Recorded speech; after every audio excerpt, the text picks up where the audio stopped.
Alright. This is Ampillion, and I'm still playing SimCity 2000. Nilbog here is thriving fairly well. We've got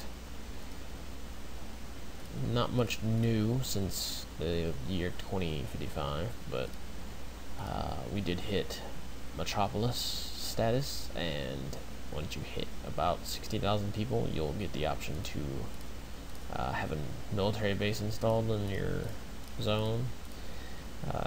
I usually put it in regardless of whether or not I need extra money or even want the military there, just for the aesthetics of having a military base in the middle of your city. Not to mention that they also can help out with certain disasters. Other than that, we've got a prison, which is about almost 30% full now. I don't think we have anything else too interesting. No, not really. Alright.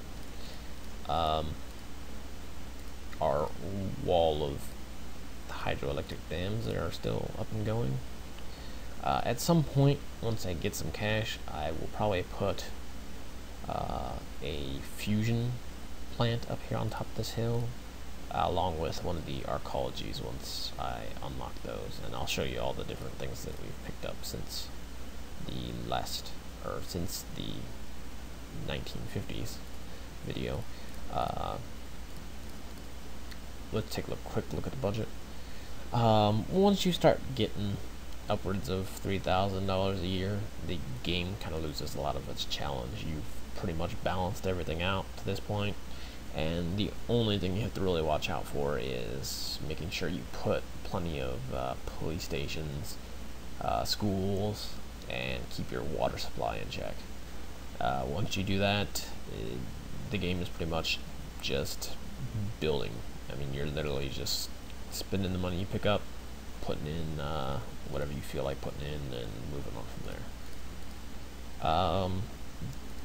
In fact, I ended up getting so much cash on here that I decided to put in the subway system, which is all this green here. Connects a bunch of my city up. It's always nice. Oh, and you connect that one.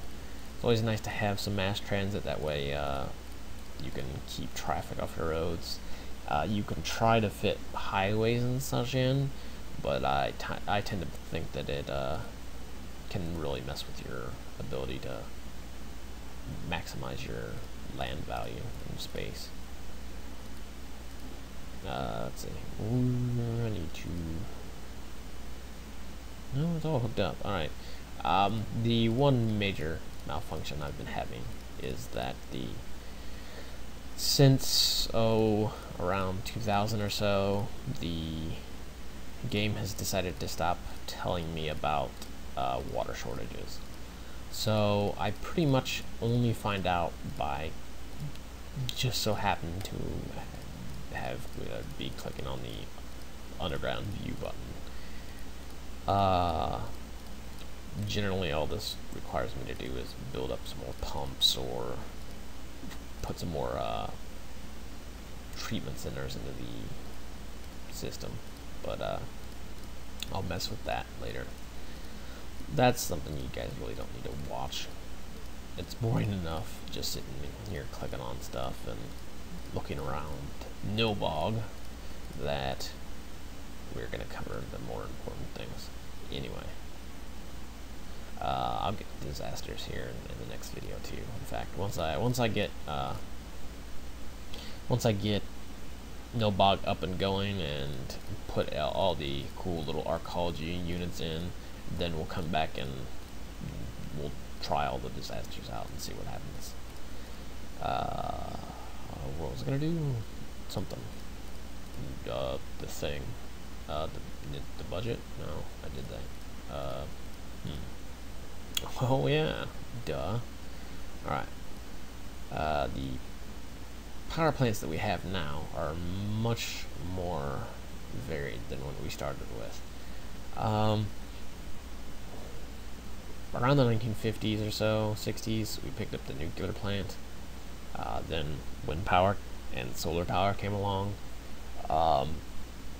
In all honesty, the only time I use any of these is I'll stick wind power in to the small gaps around the larger zones that I put in, just for a little bit of added energy, because those little one square spaces usually don't develop into anything big anyway, so you might as well harness that for a little bit of extra energy.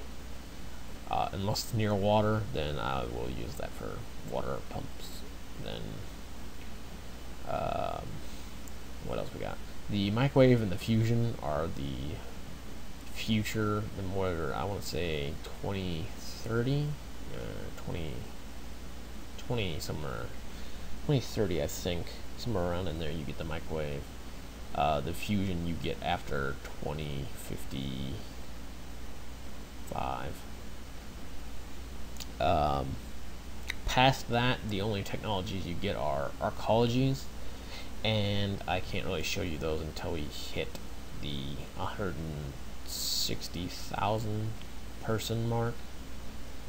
The game just won't let you have them until you have a X range of people to support the ecology or arcologies. Anyway, if you don't use the hydroelectric system that I put into place, your best bet is often to put some solar power in until you get something along the lines of a microwave. Nuclear is pretty cheap. The only problem is of course you have to worry about the possibility of a fallout or a meltdown.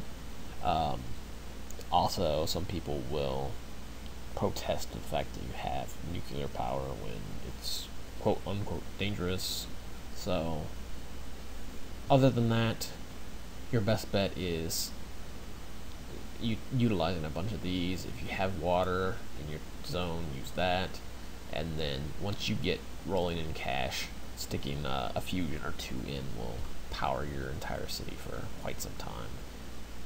And once you're sitting on that kind of money, every 50 years is not even going to be a big concern to you. Other than that, there's not really much else new to show you. And by that, that probably means the next video is going to be the last one for SimCity 2000. I'll cover the arcologies, and then we'll play around with the disasters and destroy everything. Until then, this is Ampillion, lovely town of Nilbog. Come visit sometime. I swear the green food, it's good for you. It won't harm you in any way. And if you see that little kid running around peeing on food, you make sure you turn him into the proper authorities. We'll make sure he never does that again. Enough Mystery Science Theater. Okay. Enough Troll 2 references for me. Yeah, this is still Ampillion, and have a good